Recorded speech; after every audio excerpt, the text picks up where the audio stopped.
Mbote bandeko balanzi Pierre TV na émission na biso tribune d'actualité.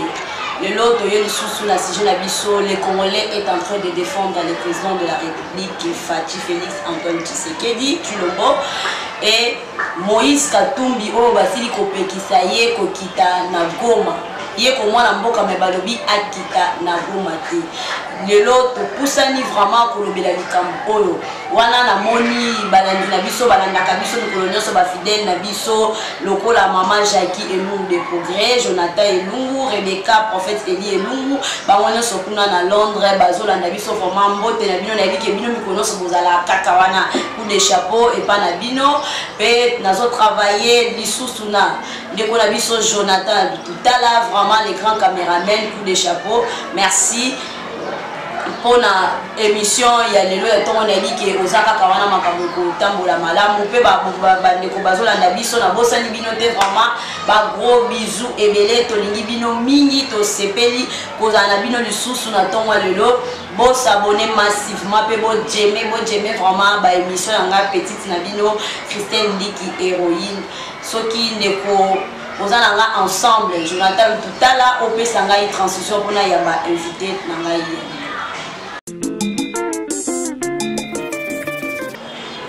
Bonjour tonton Ben. Bonjour. Vraiment, Nayami oli sous de l'eau, ceux qui ont copié pour Vanda. Merci. Merci beaucoup. Tonton Ben. Oui, madame. Ndeko Moïse Katumbi bapekisi yo kokita kuna na Goma. Et puis peuple congolais, ils ont défendre les présidents de la République. Il y a vraiment maman na likambo na biso to bengelo lisusu po yo vraiment au pesa na biso ba benga pole. Tonton Ben, pourquoi la population est-elle mise brutalement contre les députés nationaux? Ba bandi na ba vitre ya mi tout ka donc population alobi lelo bokomimate. Il défend son président de la République. Malali boso na mboka na biso. Merci Madame Christelle Héroïne d'Alombre pour votre invitation encore une fois de plus dans le plateau de la tribune d'actualité. Je suis vraiment fier de répondre à l'invitation et à solo la ba congolais nyonso baza de partout na diaspora na saluer pe bango à passion et na ba abonné na yo pe ba o s'abonner après cette émission na saluer bango nyonso en passant. Madame, pourquoi la population, ce qui se passe dans l'hémicycle énerve tout le monde.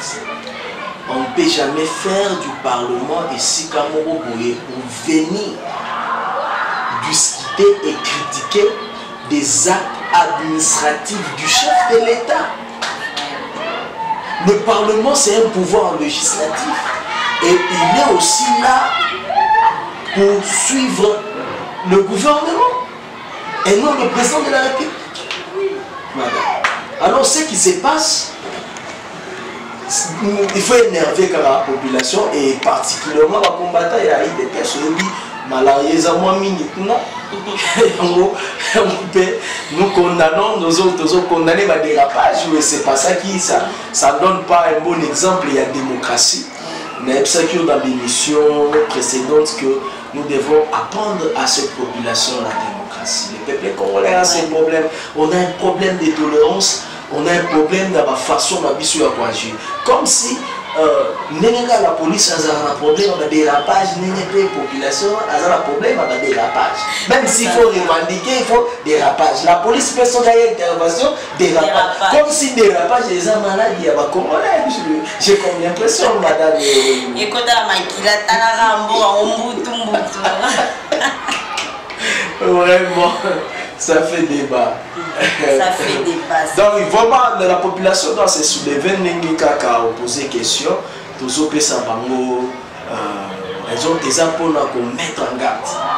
Un député FCC qui est chemin sombre ya Kabila Oyo le baki na émission précédente nayo et on ça marqué parce que le peuple est derrière le chef de l'État. Madame, n'oublie pas ce que je t'ai dit l'autre fois. Que Kabila, sur le président qui a le palais, il a aussi la rue. Il a le palais, il a la rue. Ce sont des signaux forts. Tu savais, tu sais, Kabila gouvernait avec le palais sans la rue. Oui, gouvernait avec le palais. Avec le palais sans la rue. Mais Félix Tshisekedi gouverne, dirige avec le palais et il a la rue. Il y a une grande population au bazar d'Orient, Félix Tshisekedi. C'est ce qui donne quand même un peu d'espoir. Un peu d'espoir parce que nous sommes dans l'observation. Aujourd'hui, le président Fatou a le palais et la rue. Le président Kabila qui vient de passer avait le palais et sans l'arrêt. Mais quand on kolimbola eloko wana bandeko balandi bameka comprendre po likambo lobi wana namona ngo eza vraiment pirement politique quoi. Bon, ça veut dire tout simplement que le président Kabila avait les institutions. Il avait avec lui les institutions, le pouvoir. Mais le peuple n'était pas derrière. Donc, les institutions, le pouvoir représentent le palais présidentiel et la rue représente la population congolaise. Donc, on était en face d'un pouvoir qui était mal aimé, qui s'imposait par la dictature, un système dictatorial imposé par la Kabylie, dont le peuple congolais n'était pas derrière ça, ne soutenait pas. C'est pour cela même les kabylistes, pour se faire populaires, ils devaient revenir dans l'opposition pour avoir le soutien de la rue qui était le peuple congolais. Mais maintenant, nous sommes en face d'un ancien réel, c'est-à-dire quelqu'un de la rue, un ancien combattant du nom de Fachi, Félix Antoine Tshisekedi Tshilombo, qui est maintenant président de la République. Il prend maintenant le palais, mais la rue reste avec lui. Comme conséquence, quand Kabila veut rester dans le palais, une grande partie du palais qui est le Parlement, majoritairement, il y a la rue qui vient dire non, non, n'osez pas. Et ça va si il faut te soutenir. Au lieu de tirer l'administration. Parce que après 5 ans, Félix organisera d'autres élections. Et qu'on a la moyenne maintenant, il y a qu'à écraser Kabila. Parce que moi je t'ai dit dans les émissions précédentes que Félix c'est Mandela, avec la politique de Mandela, exactement la Kabylie. Et puis nous devons éviter, nous les Congolais, éviter ce que moi j'appelle l'haricot magique. L'haricot magique. Oui. C'est quoi, papa? On la sème aujourd'hui et elle-même gravisse aujourd'hui. Elle produit les haricots aujourd'hui, on la prépare aujourd'hui, on la consomme aujourd'hui, on la défoule aujourd'hui. Wow. C'est ça, c'est une conception héroïque. Vraiment. Donc le peuple aberrant, le peuple congolais, il faut tout kakaton. Donc Kabylie, il faut aussi la naïango graduellement, mais en étant vigilant, parce que bazar usé. Et après 5 ans, écraser voilà ce que je peux dire. Alors, Tonton Ben, la population, l'article 5 donne pouvoir à la population de revendiquer ce droit. Azapena, droit na indimisa na ye ya koboya kili kamona na lingi yangote na lingi yangote, il a vraiment ce droit là. Mais comment est-ce que la population congolaise va beaucoup à un niveau d'aller revendiquer dans le mystère du palais du peuple? Est-ce que ça vraiment constitution le bien de bongo? Est-ce que ça réel, c'est bien ou c'est vraiment condamnable? Ouais, madame, je venais de dire qu'au Congo on a une maladie de dérapage. On a même la police quand il descend pour ses interventions, beaucoup de dérapage.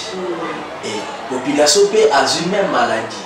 Parce que l'hémicycle et le palais du peuple, la façon dont ils ont envahi, on gagne ce pays là qui nous. Parce que nous devons respecter ça. Donc, on revendiquer, ma revendication, il fait la pacifique. En fait, les Congolais, on met plus la violence en premier lieu et des fois on perd nos raisons. Aux hommes, il y a un moment il fallait qu'il va revendiquer. Pourquoi? Parce que les députés, madame, nous sommes de la presse. Ce qui n'a pas dit qu'on démontrer qu'il y a peu de lois on a légiférer presse congolaise. Madame, au monde qui va député, on a bazo salé le côté dans le parlement. Tu comment attaquer dans le parlement sur le permettre? Oui. Est-ce que tu as la loi où on réglementer les réseaux sociaux? Non. Tu peux entrer et faire tout ce que tu fais. Pédophilie, cybercriminalité. Oyo, et ça qu'on récorrige, mais ce qu'on a sur les réseaux sociaux. Au côté, il y a droit d'auteur, il y a mon. Au côté, faire tout ce que tu fais dans les médias numériques, ce n'est pas réglementé dans le Congo. Il n'y a pas de loi. Maintenant, les députés, ils ont 12 000 $, dans le Parlement, et ils vont vendre pour Moussala Bamoni, ou les Bassala Balo, madame, ceux qui n'ont pas dit que ça va loi, n'a risqué que PCB la matière, on a préparé pour la propagande dans la banée, parce que je trouve beaucoup carence, il y a une loi et surtout dans le domaine de la presse. Donc, ceux qui n'ont pas dit que démontrer, au CPT, si il y a privatisation, libéralisation, dans le secteur, au monde qui a carence, et ça est belé. Ils ont fait un peu dans la République du monde. Pourquoi est-ce qu'on a budget dans parce que ce secteur est tellement libéralisé d'une mauvaise façon. Et la République du Congo a loupé. Mbongo. Et ma besoin ça la mingi. Au lieu que député avant de réfléchir comment faire, quelles sont les lois à faire, mais bien na parlement, la présidence de la République pour la ordonnance parce que des choses qui sont administratives au lieu de ça la loi où il y a alors moi je condamne la façon dont les choses se sont passées, mais j'encourage la population de se soulever et je demande même à d'autres de se joindre dans le combattant de paix, ceux qui m'ont continué pour démontrer dans Kabylie que le peuple congolais a besoin de changement. Tout ça qui est derrière, il faut voter dans le polo, mais bon, pour utiliser le pouvoir autopécifique pour ça et tourner contre la population congolaise. Maman, merci la population congolaise et c'est na bango battre les mapenda makasi pour ceux qui ba fongoli bisouté en tout cas to perdre mais tonto ben ba congolais na makamba boye et c'est qu'il basa la réellement nini tant bazo se soulever wana lobi ki on va couper les chapeaux pour na soulèvement na bango mais c'est qu'il objectif na bango ezala nini pour que soulèvement oyo et aboutir na résultat moko positif. Madame, je commence par un constat avant de répondre à ta question. Je constate que Kabila est favorisé par tout le monde. Comment ça? Au moment où, lorsque FCC a attaqué Kabila,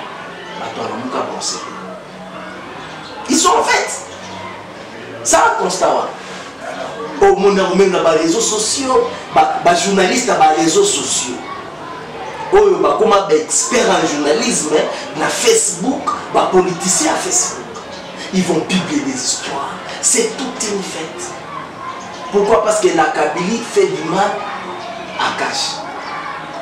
Et tant au Kabylie, on a tourné contre Bango, Bango n'a pas commencé la ressource. C'est Félix qui couvre Kabila. Félix n'est pas couvrir Kabila. On devrait écraser Kabila. La place de Kabila est à la CPI. Maintenant, vous voulez quoi?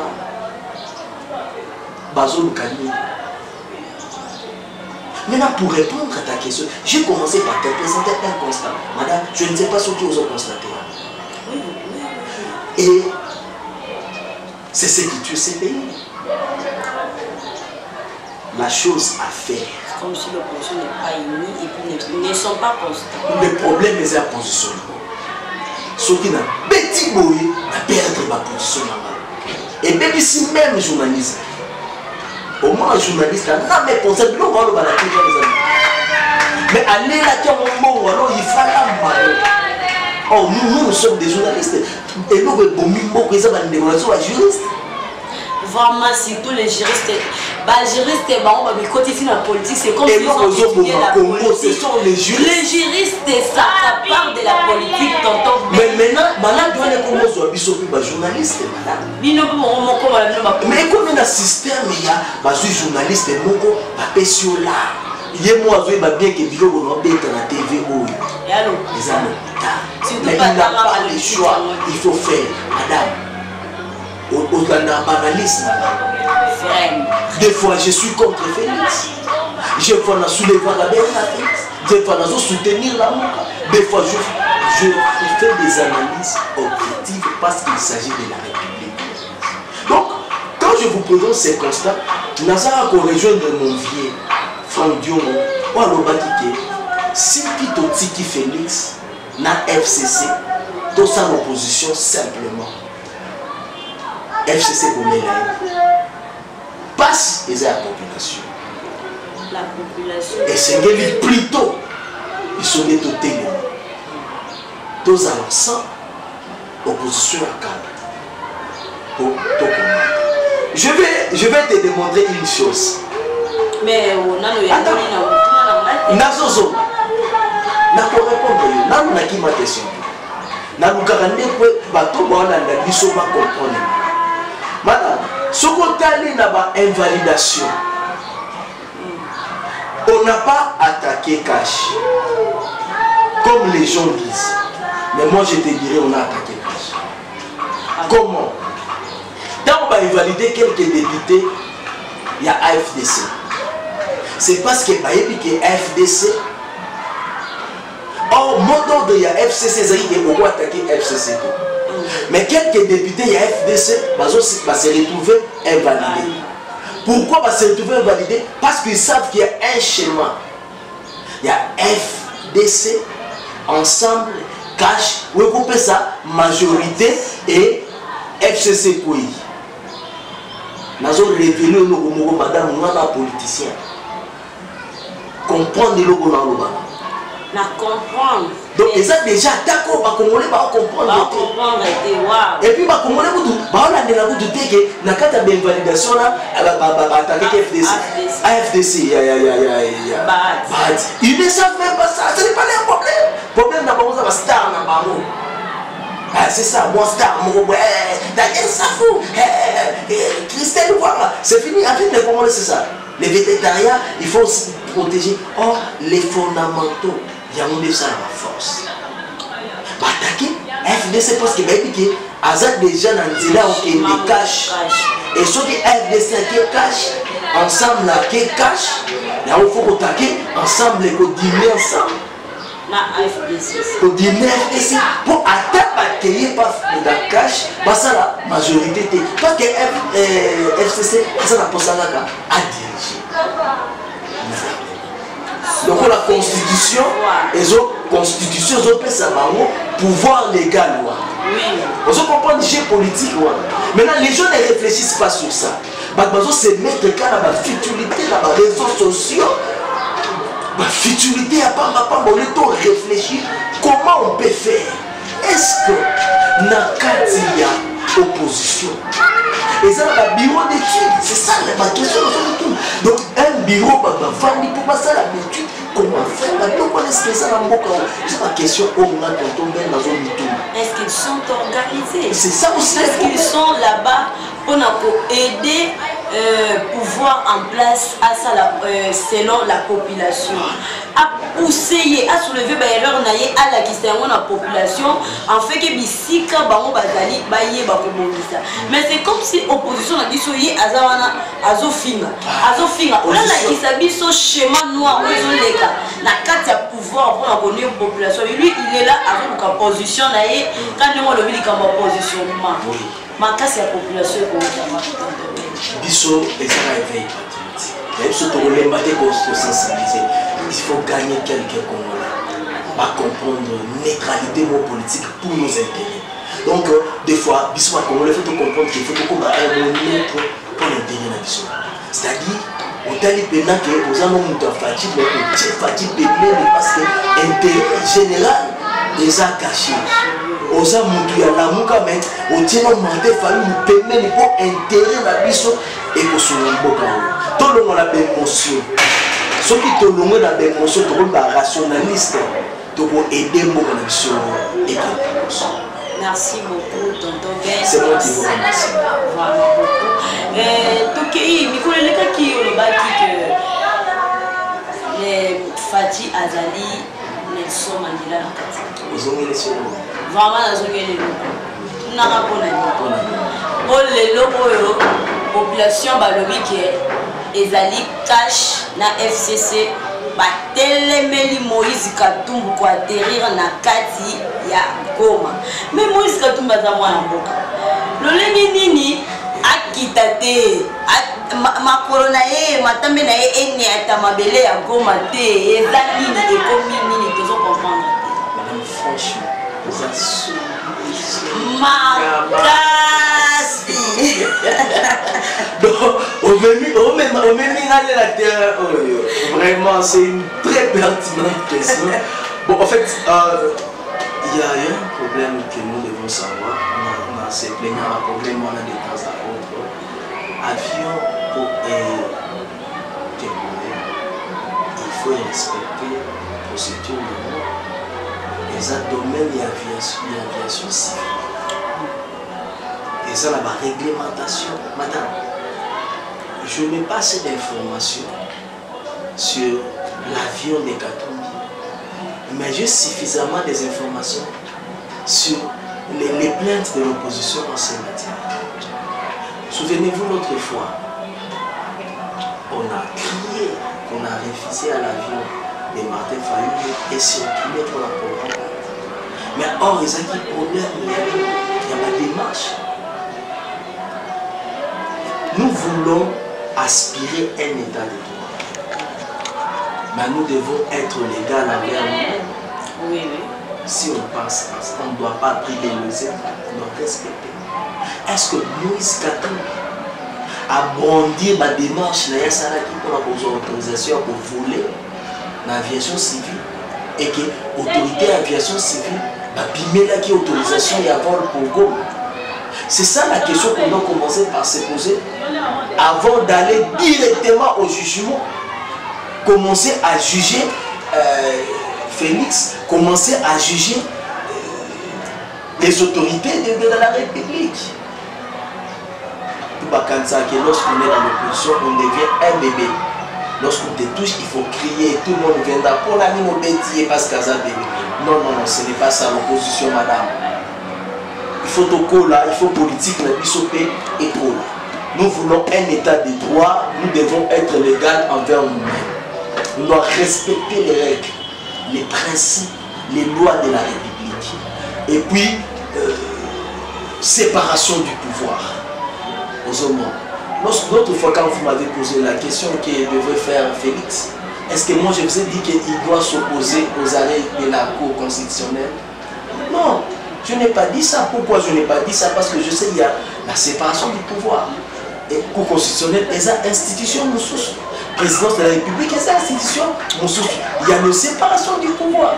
Donc là, il s'agit de l'administration de l'aviation civile. Or, un citoyen congolais qui a son avion, il faut réglementer dans le secteur à foutre la taxe, bon, compte à la caisse à l'État. Et puis, avion a autorisation à voler à Kenegoma. Alors, nous devons nous poser la question, est-ce qu'il a réuni toutes les formalités et au lieu d'aller jugement en amont? Nous sommes là qui est dans le préjugé. C'est ce que moi, tonton Ben, je condamne. Tonton Ben. Vous voulez dire que l'avion de M. Katumbi n'était pas dans les règlements, il n'a pas respecté les règlements du vol plutôt pour atterrir à Goma? Madame, pose-toi une question. Je sais que c'est à toi les questions, c'est à moi les réponses. Mais tu dois te poser une question, madame. Cet avion-là, que cet avion ici les airs comme on le sait tous, non? Moïse vient de l'exil. Cet avion-là n'était pas en mouvement. Et aujourd'hui, si l'avion peut reprendre ses activités, il y a des règles à suivre. Il y a des conditions à réunir, madame. Oh, c'est là. Moni ozoko de la carte président de la République, ozoko de la yepo yo de lokolo benga ki Mandela donc awa esi ebebeli yo. Oh ngana zo batu balobi eza kutu makambo ya batu ya RVD. Balobi ezande FCC na kashi ba telebeli Katumbi akita na kati ya Goma. Ezande bango. S'il vous plaît, madame, je ne trouve pas la raison que Félix Tshisekedi ait empêché au moment où le challenger de Félix Tshisekedi, ce n'est pas Katumbi. Le challenger, nous allons réfléchir du colo. Adversaire, il y a Félix Tshisekedi, c'est Martin Fayulu. Et nous donc, Félix a beaucoup côté là-bas, c'est Fayulu. Mais quand Fayulu tient ses meetings, alors ça va marche, la police est Kaboulama. La police, Félix a tombé dans la police, la police a Kaboula Batouanamuka, pour que les Koyama, Martin Fayulu l'aéroport. Biloko Félix a côté là-bas, quoi, Yangoana. Félix a côté la quoi, l'État congolais a condamné qui est à côté de ma colonne à Congo, face à la prisonnière. Félix a sous-collié à permettre à un homme libre au Congo. Un homme qui était à Kasumbalesa, a guetté Congo, donc on a combiné Moïse, la Bible a guetté Kana. Et aujourd'hui, c'est un homme libre grâce à Félix. Et c'est le même Félix qui viendra aujourd'hui pour faire le... Madame, nous devons réfléchir de la sorte. Je forme une théorie. Je crée les hypothèses, j'amène les analyses, on trouve la solution. C'est tout un problème. Vraiment, c'est tout un triangle. Tonton Ben, Bandeko Balandi, Tonton Ben, Alobi Abisso, Maman Jackie et l'autre produit. Tonton Ben, Alobi, qui est en FCC, n'a cachité. Et Moïse Katum a respecté les règles. C'est lui qui n'a pas respecté les règles. Et puis population a droit à revendiquer. Mais ici, quand on a bien peuple congolais a bon tonton Ben. Bango ceux qui va revendiquer batumbi usine. Bakeba bomi nzela abo basikolela antumbi transport après le transport comme pas transport comme pas tonton Ben oli ma dernière page donc population bandeko na biso ba congolais ata soki ko faut botel les mapona pour revendiquer ba droit na biso tonton Ben alobi eza nango malamu mais tout ça nango vraiment na ordre. Tout ça na ordre oyo esengeli. Merci beaucoup pour répondre à l'invitation de Bisso Yalelo. C'est moi qui vous remercie. Merci beaucoup. Merci pour la bande de Balandi. Vraiment, je vous love de trop. Maman Jackie Elou des progrès d'ici Kozali, coup de chapeau. Jonathan Elou, le Lenge Moko Rebecca Elou, prophète Eli Elou, Talaka Yo Moussel Nanabe. Merci na Jonathan. Merci mingi na bosanité kopesa bakou de chapeau na ebele na les plus jeunes DG ya Top Vision Top Tech vraiment bolanda biso bo s'abonner na ba gens na bisa ba s'abonner toza vraiment na posa na bino po tokende vraiment liboso. C'était votre petite Christiane Ndiki, héroïne dans l'ombre. Ciao.